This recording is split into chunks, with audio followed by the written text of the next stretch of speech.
jalan pulang. Libasa. Dan aku telah jadikan, kata Allah, demi keagunganku, fungsi malam itu seperti pakaian. Fungsi malam seperti apa?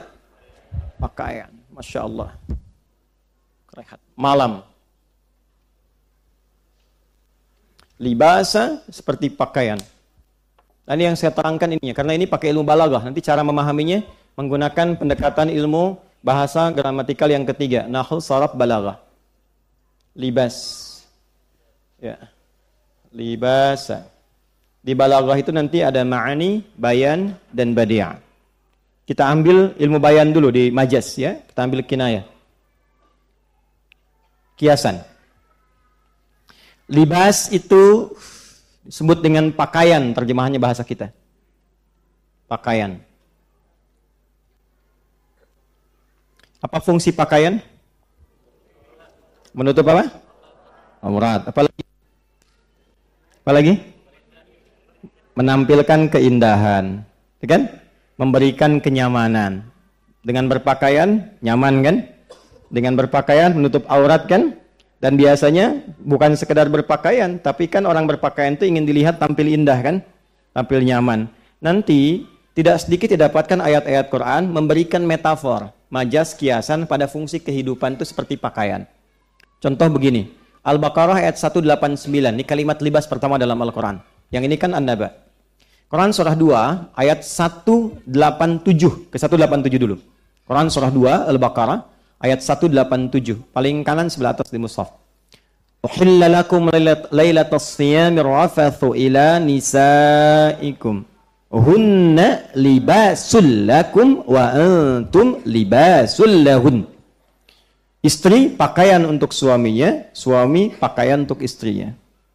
Tuh, apa maksudnya ini? Tapi kalau kita kembalikan kepada makna tadi, fungsi ja'ala itu. Apa fungsi pakaian? Tadi yang pertama menutupi aurat. Maka jangan sekedar personifikasi, jangan jadikan ini fungsi pribadi saja ke tubuh kita. Hubungan di rumah tangga pun kata Allah seperti pakaian.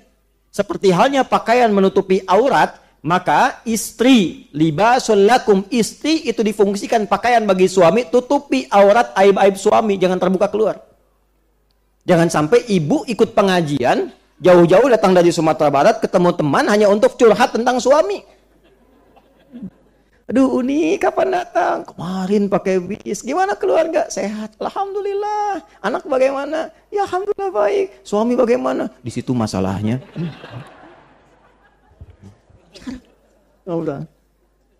Sekarang kan, maaf ya, fasilitasnya lebih berkembang maju ya.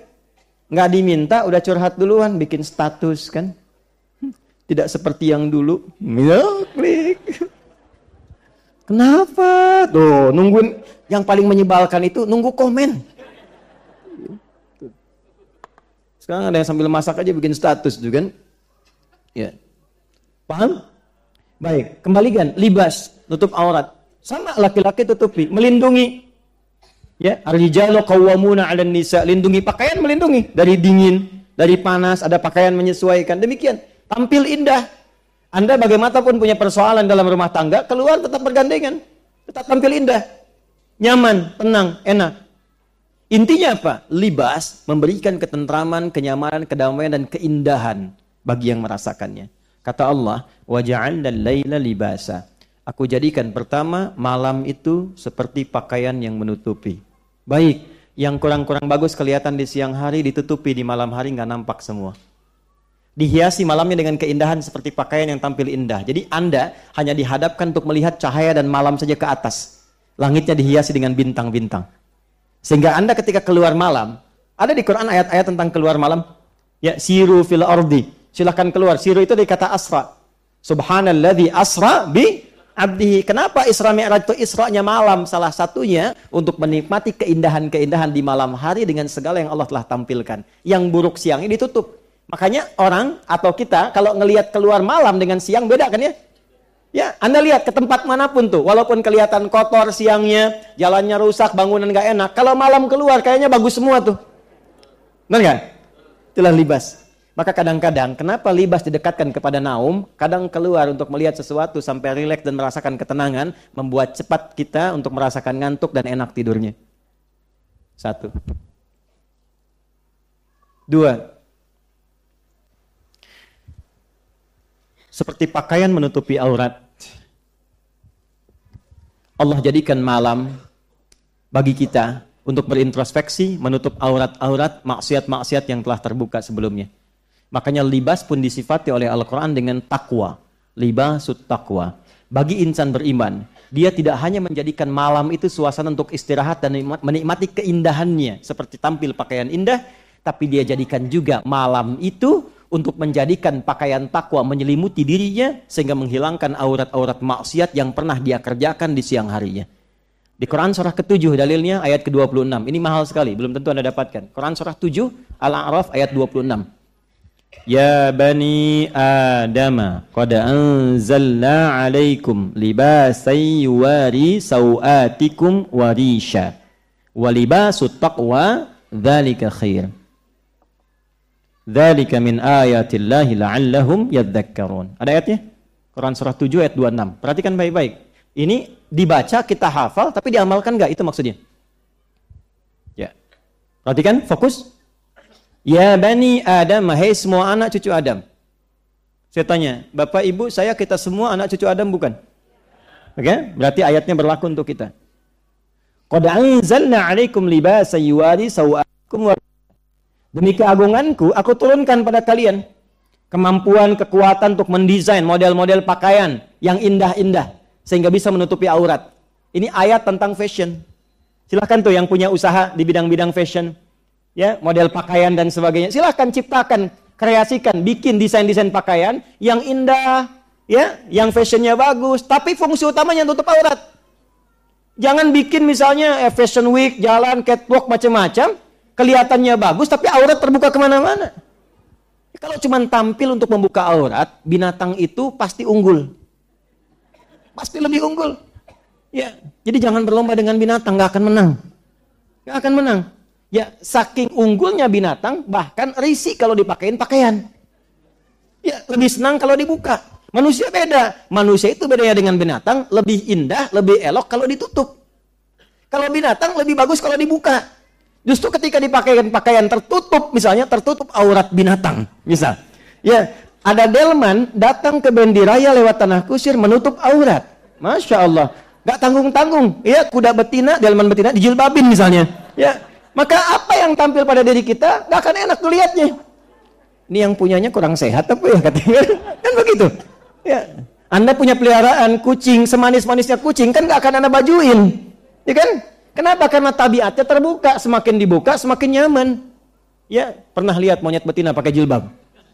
Tidak, nggak akan nyaman, dia pasti buka. Bedanya dengan manusia, manusia senang ditutup. Itu. Jadi ayat tentang fashion banyak, silahkan modelnya dibikin. Putih-putih semua kayak ibu tuh. Ya, silahkan. Batik bikin batik, gak apa-apa silahkan. Baju koko bikin macam-macam, bawa pakai jubah silahkan, gak ada masalah. Tapi jangan pernah membuat bagi insan beriman dengan model yang indah itu hanya tujuan untuk membuka auratnya. Untuk apa? Jelas? Ya, yuwari sau'atikum, untuk menutupi yang gak enak dipandang. Ya, bukan cuma gak enak. Sau itu maksudnya begini, sesuatu yang gak bagus dipandang sehingga bisa membahayakan, itu sau namanya. Sau temannya su, kalau jadi perbuatan buruk su itu dari nafsu. Sumbernya Quran surah 12 ayat 53. Ya, perhatikan kalimatnya. Wa ma ubarni'u nafsi innan nafsa la'ammaratun bisu. Nafsu itu bisa mengarah pada perbuatan buruk. Kapan tampil yang buruk itu salah satu pemicunya perbuatan sau. Kapan sau itu muncul? Ketika auratnya dibuka.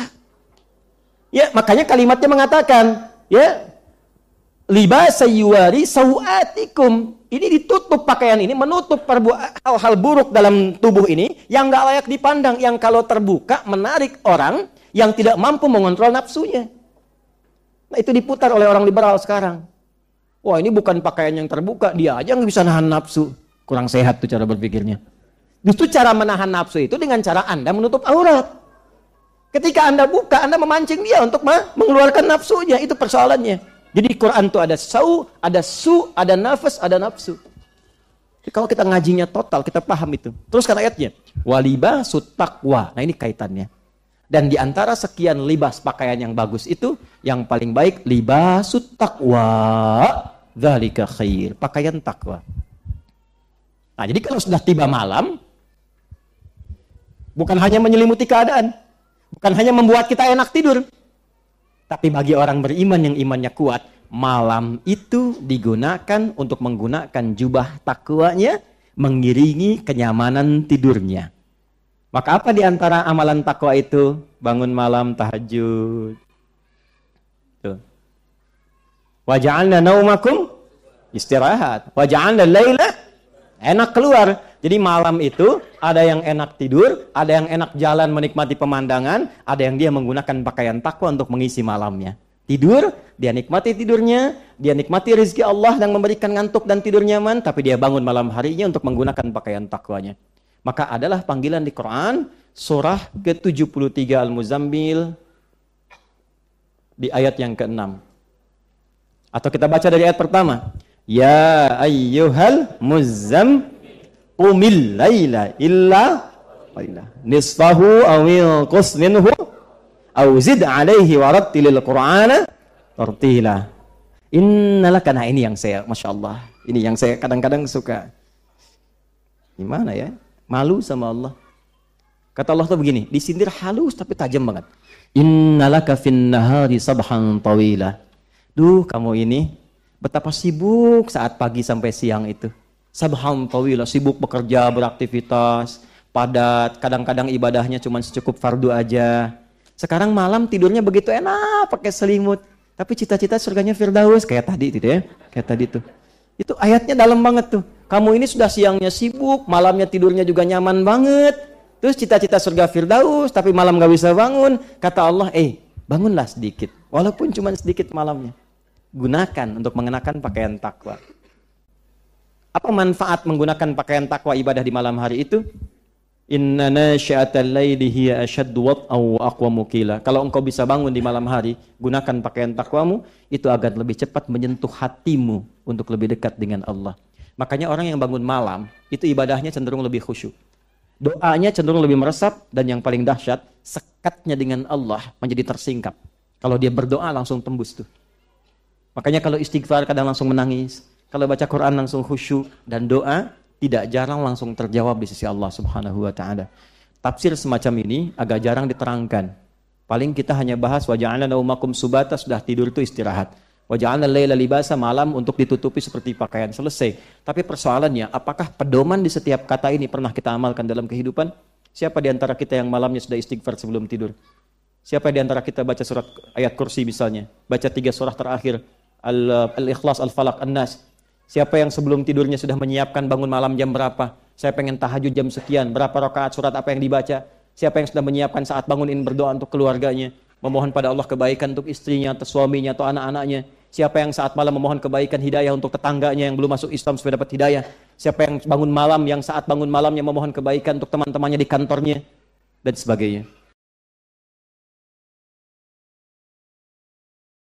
Ya. Teman-teman sekalian, membangun kepercayaan diri pada hal yang positif itu tidak diikat dengan profesi seseorang, ya, atau tugas seseorang.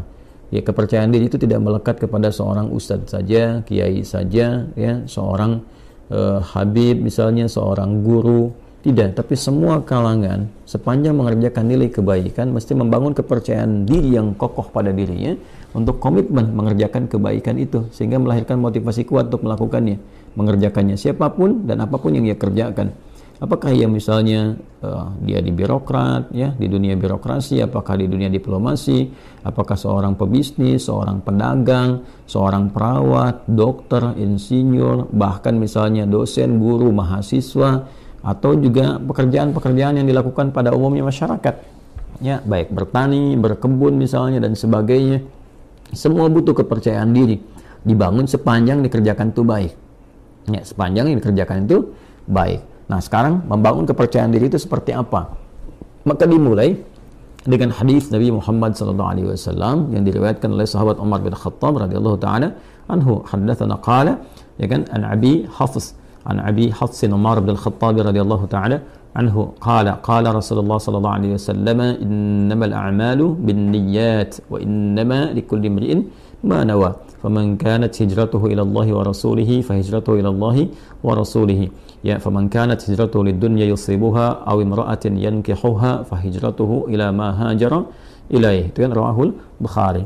Maka di sini Nabi memberikan tips kepada kita semua, pesan yang sangat kuat. Seseorang itu kalau ingin mengerjakan sesuatu, kembalikan kepada motivasi terkuat dalam dirinya, ya, yaitu niatnya.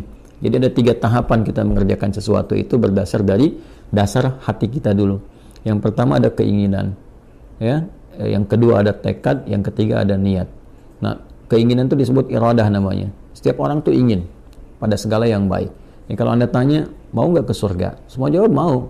Ingin nggak haji tahun ini? Semua orang ingin. Ya, tapi apakah setiap yang punya keinginan punya tekad? Belum tentu. Ya, tekad itu azam namanya, azimah, punya tekad. Baik, saya ingin ke surga, saya punya tekad yang kuat untuk bisa mendapati itu. Ya, nah tekad ini akan menurunkan turunan-turunan sampai nanti ke niat. Ya, sama persis saya pengen haji nih tahun depan, pengen banget. Ya, beda dengan yang sekedar ingin. Kayak ingin haji, ingin saja, tapi punya tekad, dia ingin mewujudkan keinginan itu. Nah, tahapan mewujudkan tekad tuh ke selanjutnya disebut dengan niat. Ada usaha pendahuluan, ya, nabung dari sekarang, terus berikhtiar, ya, ikhtiar yang optimal sehingga apa yang kita tekadkan itu bisa tercapai. Ingin ke surga, alhamdulillah, bertekad, apa surganya nih, Firdaus, maka kita siapkan, ya, berniat betul-betul, bikin tekadnya itu terwujud dalam bentuk perencanaan awal, perbaiki diri, boleh berhijrah, ya, berhijrah mendekat, meninggalkan yang buruk. Hijrah itu meninggalkan kebiasaan yang kurang baik, yang tidak Allah sukai, kepada kebiasaan baik yang Allah dan Rasulnya sukai. Itu poinnya. Jadi hijrah itu bukan menuntut kita pindah kepada suatu tempat tertentu, ya, kecuali kalau di tempat kita beraktivitas itu sangat tidak kondusif sekali. Ya, susah mendekat kepada Allah, terancam dalam keburukan, ya, di tempat kerja misalnya, tempat kerjanya diliputi keburukan-keburukan yang sulit sekali mendekat kepada Allah. Mau sholat susah, baca Quran susah, sementara kita sadar bahwa rezeki itu yang mengatur Allah. Kan kita sadar betul Allah Maha Pemberi rezeki, Allah mendatangkan rezeki. Ya, kenapa kita tidak berpindah ke tempat yang kemudian Allah sukai dan dengan itu keberkahan Allah berikan? Toh tetap kan rezeki tidak akan tertukar, toh tetap tidak akan berkurang. Ini kan poinnya. Nah, itu hijrah yang menuntut perpindahan tempat. Sama dengan tinggal di lokasi misalnya yang di tempat tinggal itu walaupun kompleknya terlihat megah dan sebagainya, tapi fasilitas untuk masjid tidak ada, mau pengajian susah, mendekat kepada Allah juga tidak mudah, gitu kan? Anda mencari tempat yang teduh, yang nyaman ibadah, yang enak beraktivitas, di situ kemudian Anda membangun kepribadian yang lebih dekat dengan Allah Subhanahu wa taala. Jadi hijrah itu prinsip dasarnya meninggalkan perbuatan yang tidak disukai oleh Allah dan Rasulnya kepada kebiasaan dan perbuatan yang disukai Allah dan Rasulnya. Jadi bukan menuntut satu perpindahan secara langsung, ya, atau pindah kepada misalnya komunitas, pengajian, golongan tertentu, bukan itu poinnya. Jadi jangan Anda katakan kalau berhijrah ini pindah ke golongan A, komunitas B dengan nama tertentu dan sebagainya. Bukan itu poinnya. Ya, lebih kepada mendekat kepada Allah. Siapapun yang bisa membimbing kita sepanjang sesuai dengan ajaran-ajaran yang disampaikan oleh Nabi, mengacu kepada keterangan dasar Al-Quran, ya kita ikuti dalam kebaikan. Ya, tanpa harus mencela atau menepikan orang-orang atau golongan-golongan lain tertentu. Nah, dalam konteks berpindah ini, maka lakukan semua karena Allah. Ya, motivasinya karena Allah dulu, nanti supaya dibimbing oleh Allah. Karena nanti orang melakukan sesuatu itu banyak motifnya. Ya, tadi kata Nabi kan, "Faman kanat hijratuhu lidunya yusibuha", ada yang karena materi dunia. Ya, jadi Anda ini melakukan aktivitas untuk percaya diri ini, ya, mengatasi sifat malu, minder, macam-macam. Apa yang mau dikejar? Karena dunia. Ya, kalau cuma dunia orang banyak sekarang. Ya, ada latihan-latihannya segala rupa untuk mencapai pekerjaan tertentu. Ada latihan sekarang di bidang bisnis misalnya. Dilatih Anda public speaking, bagaimana bicara depan orang, begini, begitu, dan sebagainya untuk capaian dunia. Ya, Anda akan dapat. Kata Nabi, Anda akan dapat. Ya, tidak ada kesalahan di dalamnya, sepanjang dicari itu baik, tapi belum tentu ada pahala untuk bekal pulang. Nah, niat itu menentukan apakah apa yang akan kita cari ini disukai oleh Allah, sehingga punya bekal akhirat, value-nya value akhirat, atau cuma dunia saja. Itu poin pertamanya. Jadi, tanamkan pada diri kita itu motivasi yang kuat untuk mengerjakan sesuatu ini lillah, karena Allah. Ya, dan Rasulnya. Nanti karena Allah itu memberikan kekuatan pada jiwa dan Rasulnya memberikan bimbingan yang sudah Nabi contohkan kepada kita, ya, dan mewariskan pedoman-pedoman kehidupan yang abadi sifatnya. Nanti tinggal diikuti di situ, ya kan? Nah, jadi yang pertama adalah membangun kekuatan niat, motivasi diri dulu. Motivasi diri dulu. Saya ingin melakukan ini sebagai hujjah saya ketika kembali kepada Allah. Ya, saya ingin melakukan ini ya supaya Allah ridha dengan saya. Nanti dari niat yang benar itu Allah berikan kekuatan pada diri kita. Nah, niat itu diterjemahkan dengan apa? Setelah muncul dalam hati kita, kita akan memulai aktivitas itu yang baik itu, maka kita bisa mulakan itu dengan memohon kepada Allah. Nah, di sini dia. Jadi membangun sifat kepercayaan diri, diantaranya memulai dengan menautkan aktivitas yang akan kita kerjakan, ya dengan harapan perlindungan dan pemberian kekuatan serta bimbingan dari Allah. Mohon taufik namanya. Minta. Nah, itu keadaan itu disebut dengan tawakal namanya. Ya, tawakal itu menyerahkan keadaan kita yang akan kita ikhtiarkan, baik mulainya ataupun akhirnya kepada Allah, gantungkan kepada Allah, sehingga Allah memberikan perlindungan yang paripurna kepada diri kita. Maka Nabi mengajarkan kita untuk berdoa dalam memulai segala hal. Nah, doa itu juga membangun kepercayaan diri. Makanya orang kalau mau mengerjakan sesuatu, ketika dia berdoa lebih kuat kan? Ya, Anda mau bicara, Anda berdoa. Dan diajarkan kan di Quran, di surat Thaha itu, bagaimana seorang Musa alaihissalam dibantu sekretarisnya Nabi Harun alaihissalam. Ya, dua-duanya datang kepada Fir'aun untuk berdakwah, menyampaikan kebaikan, membangun kepercayaan dirinya bagaimana? Kan berdoa dulu. Ya kan? Setelah dia berniat baik, menjadikan semua urusan karena Allah, dibimbing oleh Allah tuh. Ya, bimbingannya indah sekali. Jadi dibimbing oleh Allah, nanti kalau datang katakan yang baik-baik, katakan yang lembut supaya dia sadar. Ya, di Quran surat Thaha itu kan, ayat 43 sampai 44, faqula lahu qawlan layyina la'allahu yatadzakkaru aw yakhsha. Katakan yang lembut, ya kan? Katakan yang halus, tutur kata yang baik, yang elok, dengan retorika yang benar, kan? Sampaikan aja. Nah, mudah-mudahan dengan itu nanti ya, ada kelembutan pada hati dia, sehingga dia merasa takut kepada Allah dan memperbaiki diri. Nanti Allah bimbing, berikan kekuatan. Makanya nanti ayat-ayat berikutnya itu memberikan kepercayaan diri yang kuat kepada Musa. Ketika tawakal itu ada, lalu dibimbing doanya, Rabbi syrahli sadri wa yassirli amri wahlul 'uqdatam bil lisani yafqahu qawli. Lalu kemudian Allah menegaskan, jangan takut Musa, ya aku akan membersamai kamu, ya kan? Nah, kamu akan dibekali begini, begitu dan sebagainya. Ini isyarat Quran yang sangat dalam. Tautkan aktivitas kita kepada Allah Subhanahu wa taala, lalu bacakan doa. Kalau di sini terkait dengan bagaimana supaya tampil bisa bicara dan sebagainya, doanya juga ada sendiri.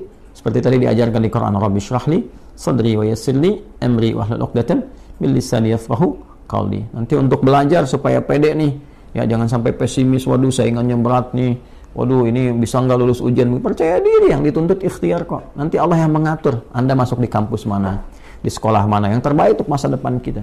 Kadang-kadang harapan kita ke A, tapi kata Allah jangan ke situ, kamu ke B aja, karena kamu nanti bakatnya akan dibutuhkan di bidang ini. Bisa terjadi. Ya, harapan masuk A, tiba-tiba masuk B, dan semua kampus bisa mendapatkan bagian-bagiannya gitu ya. Nah, maka di sini penting kita ikuti. Doa-doanya banyak ya. Rabbi zidni ilma warzuqni fahma, Allahumma faqihni fid din wa 'allimni ta'wil, sesuai dengan bidangnya masing-masing. Kalau belum tahu doanya, ucapkan apa? Ucapkan seperti Nabi bimbing dalam hadisnya. Ya, qala Rasulullah sallallahu alaihi wasallam, kullu amrin dhi balin la yubda'u fihi bi bismillahirrahmanirrahim fa huwa abtar. Maka mulai dengan bismillahirrahmanirrahim. Perbuatan baik itu niatkan, ya. Dalam diri kita kuatkan, ucapkan bismillahirrahmanirrahim. Anda mau kerjakan apa nih? Mau pidato? Bismillahirrahmanirrahim. Nah, ba itu nanti ada 14 makna. Di antara makna ba di situ nanti ada sebabiyah. Ya, dengan sebab aku akan mengerjakan ini, aku tautkan karena Allah. Ghayahnya, ghayah lillah, karena Allah Subhanahu wa ta'ala. Maka mohonkan kebaikan kepada Allah. Minta kebaikan. Bismillah, ya, Ar-Rahman Ar-Rahim. Nanti sifat-sifat Rahman dan Rahim Allah akan disertakan kepada kita. Maksudnya apa? Diberikan bimbingannya kepada kita, dioptimalkan, dinaungkan kepada kita. Dengan rahmat Allah kita akan dimudahkan beraktivitas. Dengan rahmat Allah dijaga dari kesalahan. Dengan rahmat Allah diberikan kekuatan. Itu Bismillahirrahmanirrahim. Makanya Nabi pun ketika mulai menerima wahyu diminta oleh Allah untuk pede, untuk percaya diri. Walaupun Nabi nggak pernah belajar, ya, nggak pernah beliau punya guru formal, nggak ada beliau pernah masuk madrasah, ya kan? Nggak pernah belajar, ummi sifatnya. Ya, sifatnya apa? Ummi. Maka apa yang terjadi? Yang terjadi ketika menerima wahyu kan, ya kata malaikat, iqra, baca. Ma'ana biqari, saya betul-betul nggak bisa baca. Iqra, ma'ana biqari, saya betul-betul nggak bisa baca. Ya, sampai yang ketiga kan, iqra ma'ana biqari. Nabi bisa mengatakan ma qara'tu. Ya, pakai bentuk kata kerja, bentuk past tense, kemudian dengan sigat ma, nafi. Ya, saya nggak bisa baca. Tapi ketika ma bertemu dengan ba, itu taukid sifatnya. Ma ana bi. Ya, ma ketemu dengan ba, itu penguat taukid. Ba-nya jadi taukid. Saya betul-betul nggak bisa baca. Maka apa yang diturunkan oleh Allah Subhanahu wa ta'ala untuk membangun kepercayaan diri beliau? Iqra bismi rabbikal ladzi khalaq. Muhammad SAW niatkan baca itu, ya, baca untuk mengikuti bacaan yang dibimbing oleh siapa? Oleh hamba yang Allah utus, ya, dan dengan kuasa Allah yang membuat menjadikan sesuatu aja begitu mudah. Yang mencipta kamu aja begitu mudah, yang mencipta manusia aja begitu mudah. Apalagi menjadikan kamu terbimbing untuk bisa mengikuti bacaan, lebih mudah lagi. Maka lakukan karena Allah. Allah kan kuasa atas segala hal. Anda adabnya, kalau Anda sulit melakukan sesuatu, Anda akan berusaha minta tolong kan pada yang lebih kuat. Ini kan? Ya, ada misalnya seorang usil pada Anda minta tolong pada yang lebih kuat. Atau Anda lapor misalnya kepada yang berwenang dan sebagainya. Kenapa? Karena sifat dan fitrah manusia mencari yang lebih kuat. Siapa yang lebih kuat dibandingkan dengan Allah?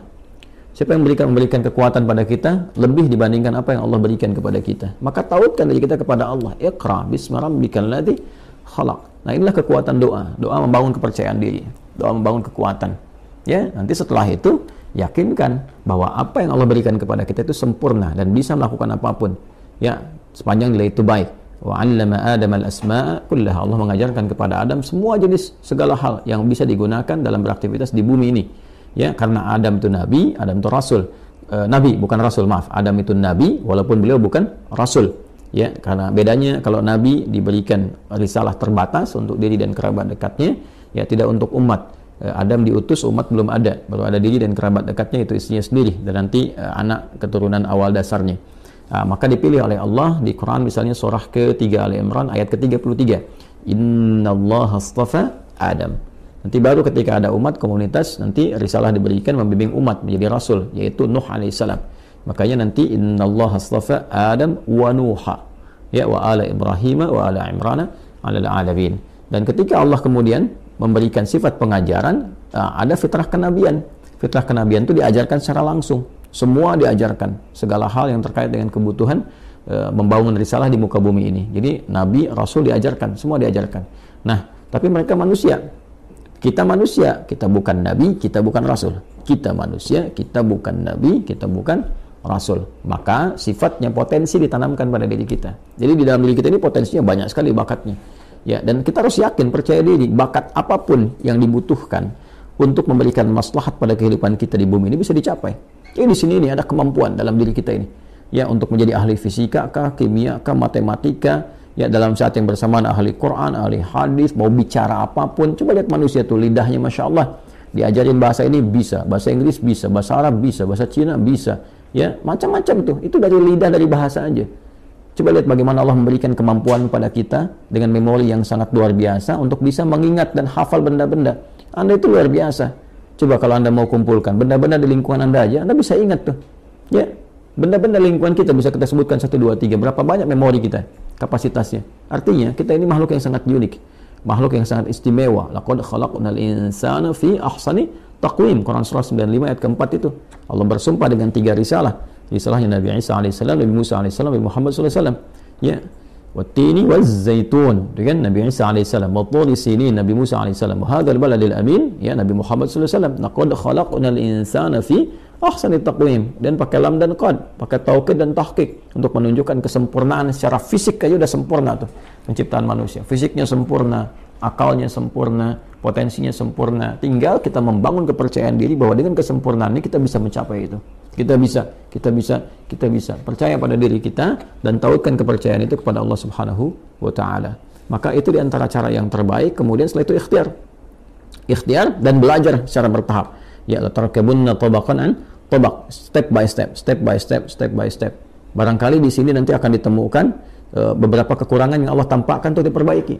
Jadi kalau salah wajar, namanya baru belajar. Ya, kalau sudah pintar ya wajar kalau nggak salah lagi. Kan kita baru belajar nih. Belajar bicara ada salah, wajar. Ya, saya saja bisa salah. Ya, dan pasti salah karena manusia kan sifatnya. Tadi barusan kan salah. Ya, salah ada slip of tongue misalnya, ketidaksengajaan atau bahkan pikiran lebih cepat duluan, lisan baru bisa mengikuti, mungkin terjadi. Ya, atau memang betul-betul salah dan harus dikoreksi. Ya, tidak ada yang sempurna. Karena itu disebut dengan insan, kata Ibnu Abbas radhiyallahu taala anhuma, yang dikutip kemudian oleh Ibnu Mandzur dalam kitabnya Lisanul Arab, summiyal insanu insanan minan nisyan. Ya, disebutkan insan itu ya dari kata nisyan. Nisyan itu lupa. Ya, manusia itu akarnya insan seakar dengan nisyan, yaitu lupa. Li'annahu 'indama uhida ilaihi fanasiya. Karena ketika dia punya komitmen kadang dia lupa. Dia punya komitmen dengan Allah untuk menyembah, dia lupa, nggak nyembah Allah. Dia punya komitmen berbuat baik, dia lupa, nggak berbuat baik. Ya, makanya kalau ada orang berdusta, sebetulnya dia tahu dusta itu salah, cuman saat berdusta dia lupa. Ya, dia tahu korupsi itu salah, cuman saat korupsi dia lupa. Makanya lupa itu seringkali disandingkan dengan salah. Ya, nasiya itu lupa, nasitu saya lupa, nasina ya kita lupa, akhta'a itu salah, akhta'tu saya salah, akhta'na kita salah. Rabbana la tu'akhidna in nasina au akhta'na. Ya Allah, mohon jangan hukum kami kalau kami pernah lupa dan dari lupa itu jadi salah. Itu di Al-Baqarah ayat 286. Jadi nasiya itu lupa, nanti turunannya insan disebutkan setidaknya 65 kali kurang lebih dalam Al-Quran. Nah, kadang repotnya makanan kita nasi. Nasi, banyak makan nasi, banyak lupa. Saya pernah waktu kuliah itu dosen kami tanya, mana kita apa artinya ini? Kita jawab kompak, nasina ya Ustaz, kami lupa. Maka Ustaz kami respon, akaltum nasi katsiran fanasitum. Kalian banyak makan nasi maka kalian lupa. Nah, itulah di antara langkah-langkah awal membangun kepercayaan diri, memotivasi, menguatkan niat, memohon kepada Allah bimbingan, kemudian mendekatkan diri kita kepada Allah dengan berdoa sesuai dengan objek aktivitas yang akan kita kerjakan, atau setidaknya mengucapkan bismillahirrahmanirrahim sebelum memulai aktivitas. Setelah itu yakin pada diri kita ada potensi untuk melakukan itu, lalu belajar dari kekurangan, kesalahan. Kalaupun ada salah, jangan langsung divonis saya nggak bisa. Tidak, bukan begitu caranya. Tapi Allah menampakkan itu supaya diperbaiki dan jadi lebih baik untuk ke depan.